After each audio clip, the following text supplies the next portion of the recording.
Hi, MJ. Welcome to the show. Well, thank you, John. It's a pleasure to be here. Very much appreciated. Well, for sure. Well, we got a new look for the studio here. I'm still working on it, and you're the first one that's going to be a guest on this new look. It's fantastic. Looks great. I'm envying the guitars. I love the signage. Looks great. Yeah, I'll work on it. I'll keep adding stuff to it as we go. Now, you are working on a trilogy, if I understand correctly. And but before we get to that, Mm. why don't you tell us a little bit about yourself, where you're from, and how has it got to the point where you are working on a trilogy? Mhm. How to condense, I guess, would be the first start here. But I was born in England, a little town called Rugby, where the actual game was invented and where my father went to rugby college. I was born there. In the late 60s, they emigrated to Canada, moved around a little bit while we were in Canada, went to school, college here, and eventually went into business because that was more or less sort of expected of me. The approach of, well, Dad says there's certain ways to take care of yourself in life, and then there's better ways, which pay more and stuff like that. Because I wanted to paint, to be honest with you, back then, and I still paint to this day. But I went in the business world. I worked my way up through corporations. I ended up, of all things, a CEO, based in a company in Montreal that's located also in Toronto and Vancouver, and spent most of my life on a plane. And I think now that I've semi-retired for almost 5 years, I've been out of that world, I can say publicly, pretty much hated every minute. This was not for me.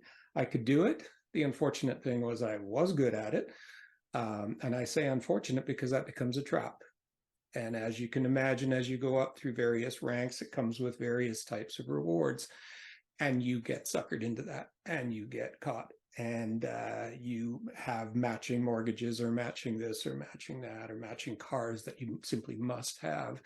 And it's all just it's a big joke in the end, because if you're not happy, what's the point? So I decided to walk away from it all at 55. Took an early retirement to the chagrin of the board of directors and various other corporate people.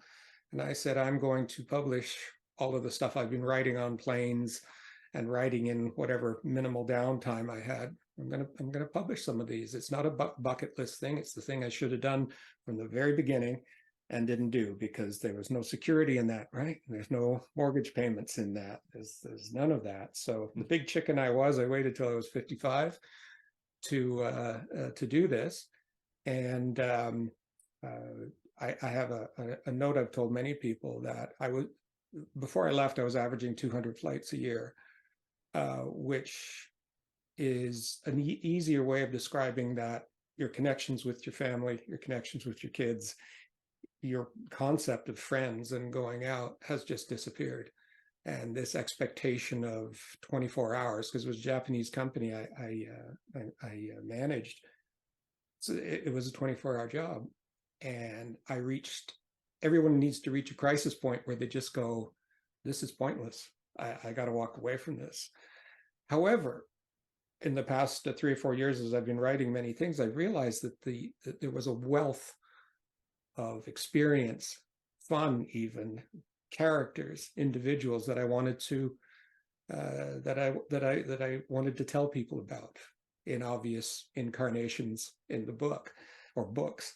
And so I've drawn a lot from that. You wouldn't notice it. I don't write anything that looks like a business book, but there are certainly some very strange characters from both ends of the spectrum that have found their way into my stories. So that's where I've ended up here today. I live in a little village called Elora, Ontario, just far enough away from Toronto that I can park for free.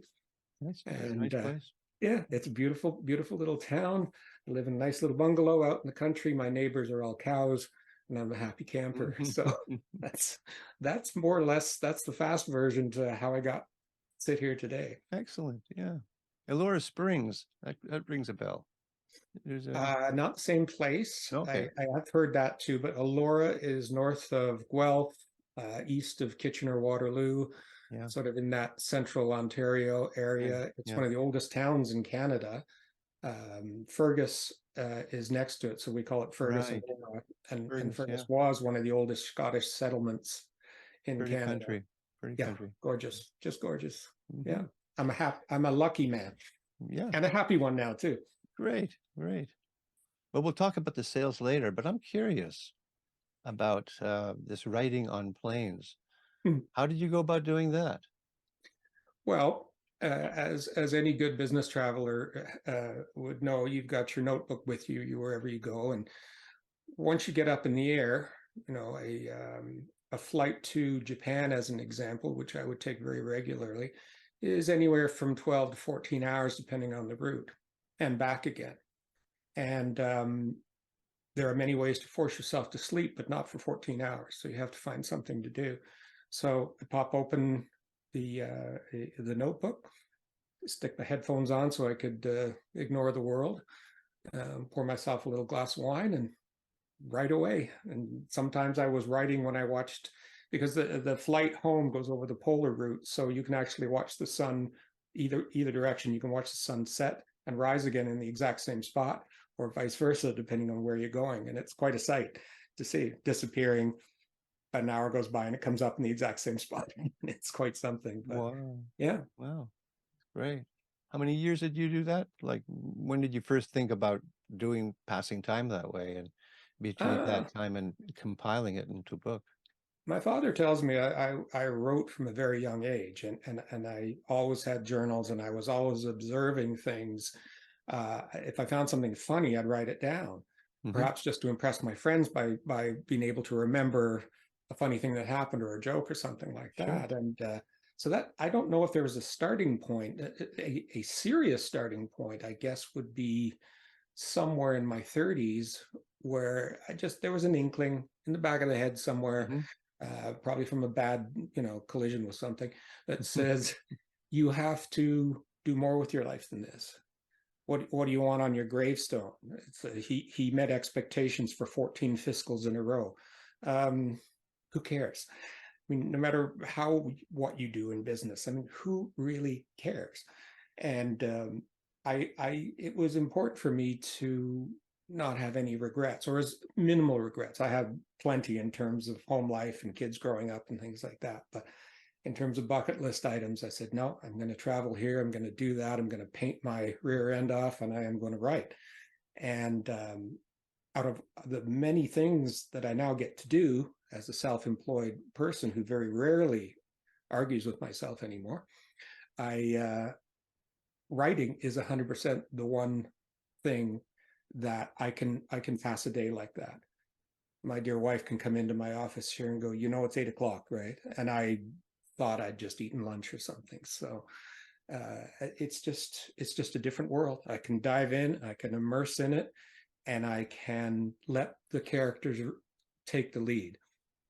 I don't think anything's ever got into a book or a story that's gone anywhere where I can't say in a strange way, the characters wrote this, not me. The character wouldn't have done it any other way. So properly define characters first, and then saying, in this situation, what would they do? Well, that's quite obvious what this character would do with that. So I just had to follow them along on their very roots. So first one is published. Okay. It was published about 6 months ago. It's this little fellow here. This was produced by a publisher based in England, who also shares the same sense of humor that's in this book. All right. Exceptionally sardonic You want to humor. talk about it? You want Yeah, a little bit? sure. Yeah. All right. Yeah, we can do Why that. not? That's what the show is about. Tell me Yeah, about your book. I'll tell you about my book. I'm glad you asked. Nothing Sacred is about what I thought would happen if a devout atheist, who also happens to be a middle-aged man based in Toronto, doing horrible newspaper stories because he's a writer, but he doesn't get the headline stuff. He has to go to all the hockey games and the ribbon cuttings and stuff, and he's divorced and he's just down on his luck and stuff. But through some, let's just call it a miracle for now, he gets picked out of a media lottery to fly to Phoenix and interview this man in a hospital bed who was found wandering in the desert in a $5,000 Armani suit and Fendi shoes with no ID on him, but he says he's God.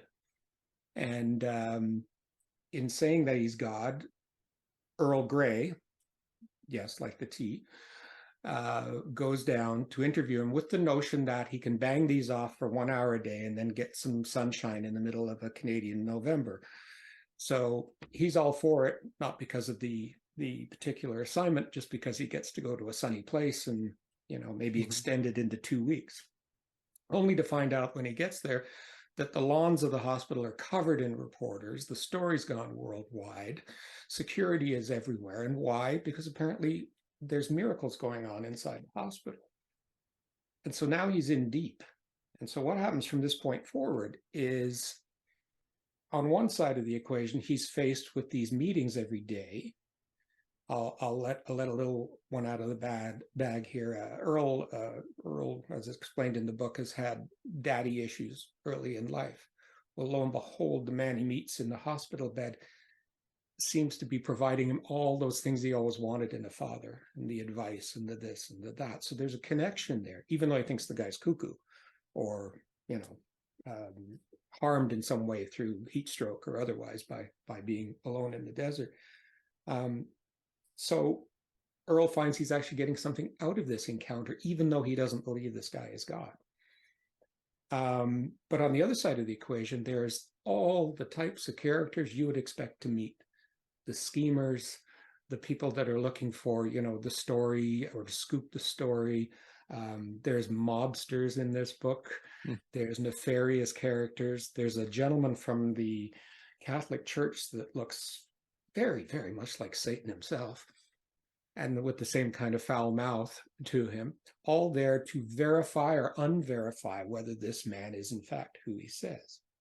Now, having said all that to your listeners, I assure you the ending is nothing that you could possibly imagine, nothing even remotely close to where I've led you so far, where the book leads you in terms of who these characters are or what he learns. That's a good thing. Yeah, it's a good thing. Yeah. For those out there who detest cliffhangers, you won't like this, because it wraps everything up for the story that you would like this in this book very neatly. However, it leaves you with the, well, then what next? Now that he's discovered who this strange man really is, what next? Yeah. What happens next? And the girl that he thought was scamming him, who apparently seems to actually care for him, and the guy he thought was trying to scam him, who would take a bullet for him, and what's going on here? And then, well, we have to wait for book 2, which is, I'd say, 99% ready for editing. Cool. Comes out. But when you started writing your first book, was it intended as a first book or as a single book that ended up, through your storytelling, becoming the first of a trilogy? There's a funny story to that. When I first started writing this, it was intended to be a book, to answer your question, one single book. And I sent it to Malcolm, my editor, Malcolm Croft, just a fantastic individual, very talented man. And before he read a word, he called me back and he said, what did you just send me? I said, that's my book. That's my manuscript. He goes, I know, but it's 180,000 words. And I said, is that bad or good? He goes, did no one tell you to stop? Did nobody tell you to, okay, that's enough? He said, the average hardcover novel is about 90,000 words, 100,000 words. Maybe at the top end of a big Stephen King, you might get to 110. Anything beyond that, a publisher won't touch you, because you're just burning pages here, and, you know, they want you to condense.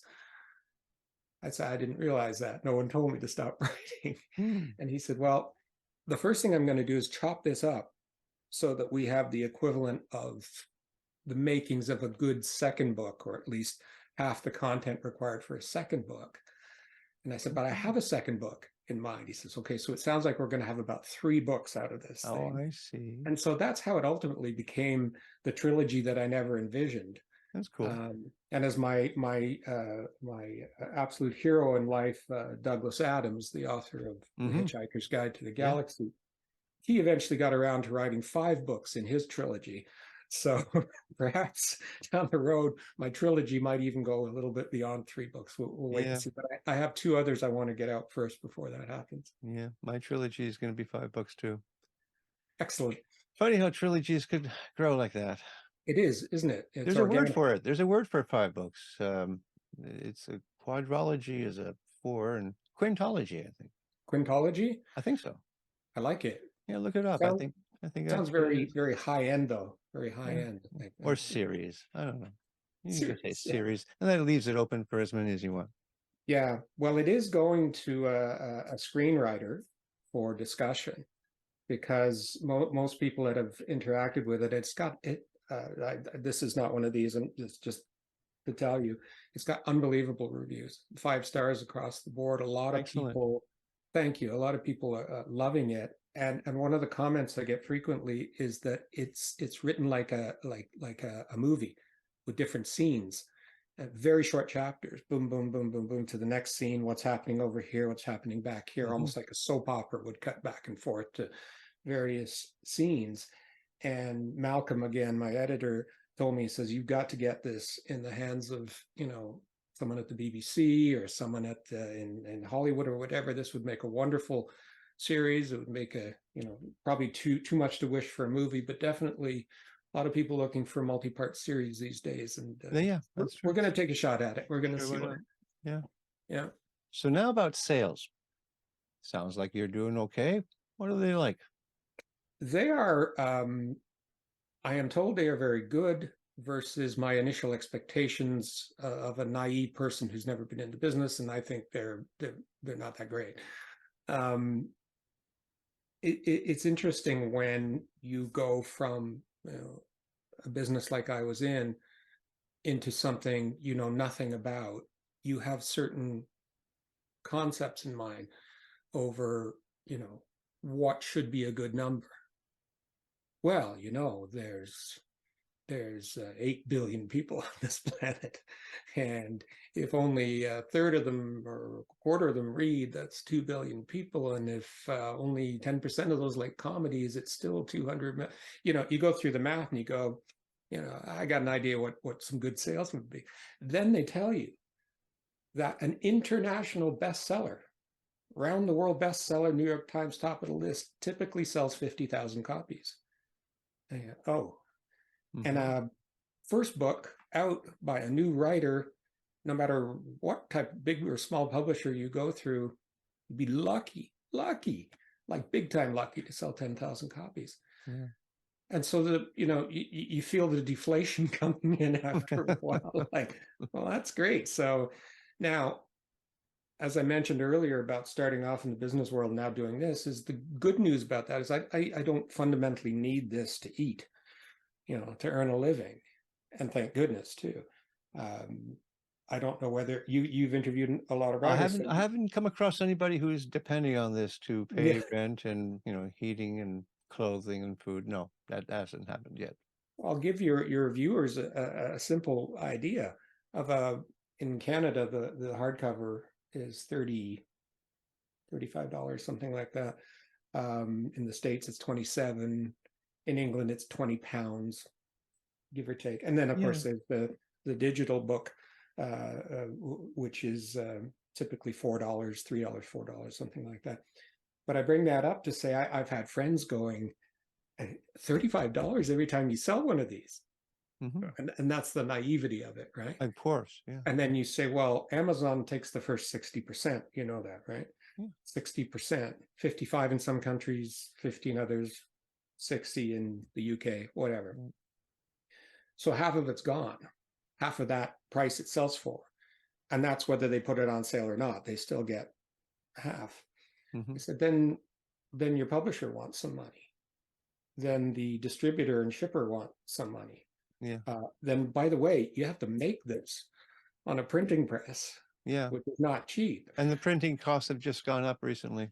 And the printing costs have gone up. Yeah. And they said, well, then what do you make? I said, if I'm lucky, $3. Exactly. If I'm unlucky, $2. I mean, I'm in the same boat. It's not like yeah. So if you go back to that number I mentioned before, an absolute astounding bestseller of 50,000 at $2 a piece might net you 100 grand. Okay, that's a nice chunk of money, but it's not rich by anybody's Yeah, standards. sure. So no, if you folks, somebody's out there going, I can't wait to start writing too, don't do it for the money. Yeah. Don't do it for the fame. It's the odds are far worse than making it to the NFL. For sure. And And you know, the authors I've spoken with who are very successful and they put out a lot of material every year, they're working on 3 or 4 books, they're working very hard. They too are not living on it. They're in a position where they're comfortable and they're doing this, and it's a great supplement for them. Yeah. But and you're only it's we're only doing this primarily is because we really want to. I think I think you've hit the nail on the head. The number one reason to do this is because you love to write. Yeah. So go write and write lots of stuff. Yeah. And maybe it's a hit, maybe it's not a hit, but at least for posterity Sure. and what you leave behind to your kids and stuff like that. Hey, how many people publish a book? Very few. So go out there, have it on your bookshelf. Yeah. Enjoy the fact that you created something. That's Very the nice. reason to do it, right? Yeah. Yeah. The secondary reason, if it comes to money, it should come to money from the standpoint of at least not losing anything, Mm-hmm. right? Because no matter which publisher you're with, there is still self-promotion, there's still time, there's still effort, there's still freebies you got to give away, and it costs money.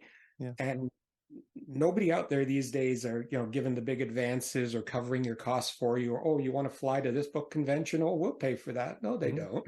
So Mm-hmm. this stuff all costs money. So at the very least, you hope that you can break even in the process that you love to do. Mm-hmm. Now, your first book was published last year, Yes. yeah, okay. Um, but that pass after COVID, you probably were writing during the pandemic quite a bit, getting all this other work out of the way. But when it was opened up again, did you do any conventions, do any book fairs, anything like that? Yeah, this is another thing. I am not a negative person, so I certainly don't want anyone to get the idea through our chat here that everything's a downer. But boy, oh boy, one thing writers learn very, very quickly after that book comes out or those books come out is that if you're like me, most writers want to go, all right, on to book number 2, get in my little office, have my cup of coffee, and get to work. The expectations around social media, constantly being on social media, advertising, advertising on Google or Facebook, which is arguably not bad in terms of returns, and advertising on Amazon, which has been reasonably good for me. Not paid for itself, but it's moved a fair number of books. These things don't happen by themselves. You have to sit here with your creative software and you have to make ads, and they can't be the same ad every time, and they have to be seasonal ads, and hey, the best summer read you want to read, and how about a little fun this summer and stuff, and you have to get these out there, and then you have to post to your Facebook social groups and stuff. This is hours and hours and hours a day away from typing your little fingers off and making a book. And I find that is one of the negatives I've found in all of this, is that that's not me. That's way too close to home to the stuff I used to do in an office. And I don't, that's not creative for me. That's marketing, that's sales, that's, call it what you will, all necessary. No argument there. But I would rather be writing. Right. And in fact, the part that hurts the most is when you think, okay, I spent all last week posting these ads, doing this and getting that off. What could I have written in that week? What could I, how many more pages or how many more pre-edits could I have done on this or on my short story collection or on whatever that I want to get out there? And it's discouraging it sometimes. Mm-hmm. It seems like Well, that would be the job of a publicist, right? I mean, if you hired somebody to do that and you had the money, you pay them. You're yeah, paying for your editor, I take it. paying for my editor, Yeah. and I learned The cover designer. cover designer. They did for me. The publishing company did Okay. the Okay. cover. Cool. Publishing company did all of the setups worldwide, getting it in all the bookstores. That kind of thing. Mm-hmm. Right. but there are certain things. So you've got self-publishing, you've got what they call hybrid publishing now, and then you've got full-blown Simon and Schuster stuff, right? Yeah. All right. At the hybrid level, they pick up some costs, Mm-hmm. for a return on their investment against the sale of the book, but not all. Right. So the book needs to come pre-edited, Mm-hmm. and it needs to come. Well, they typeset it too. That would, typeset's not cheap either. But if anyone's listening to this, our chat today, and thinking in terms of edit costs, spend the money. Spend the money.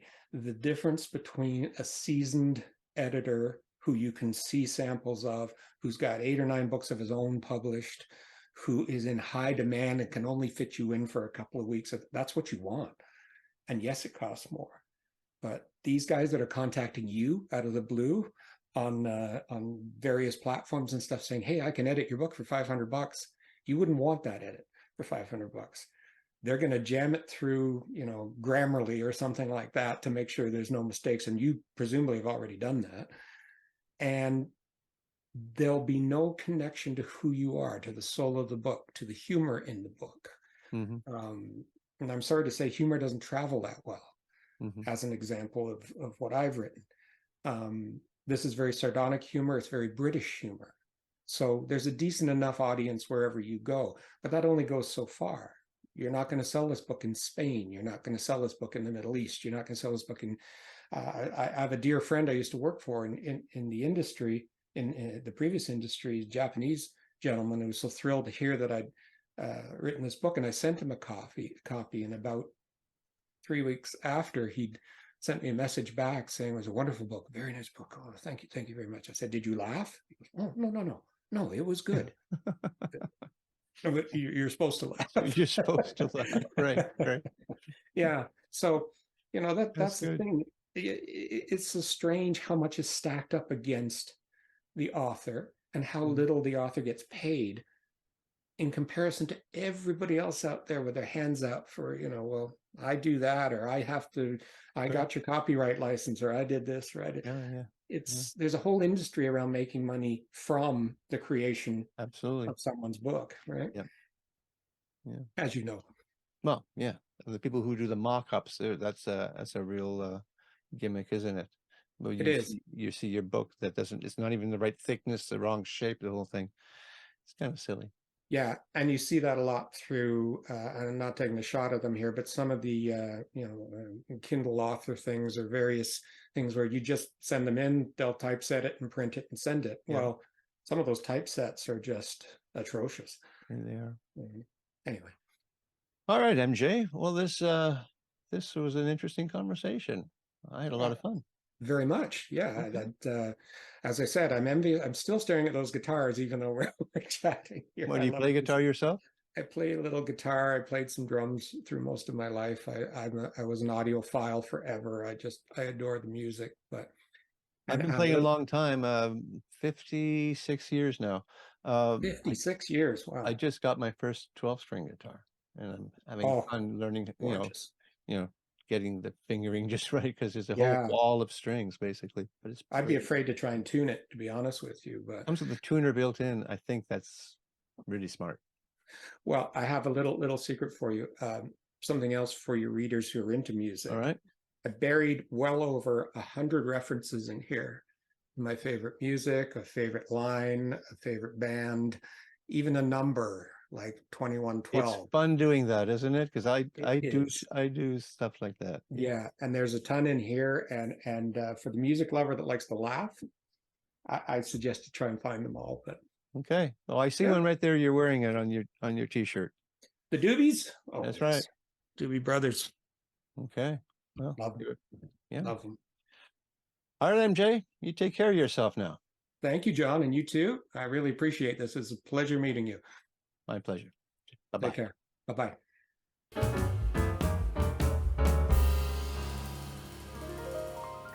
Thank you for watching. If you like what I do here on Tell Me About Your Book, then please subscribe, hit that like button, leave a comment below, and don't forget to ring that bell for future notifications. And if you are an author, I would really like to speak with you. Until such time, keep on writing and be kind to one another.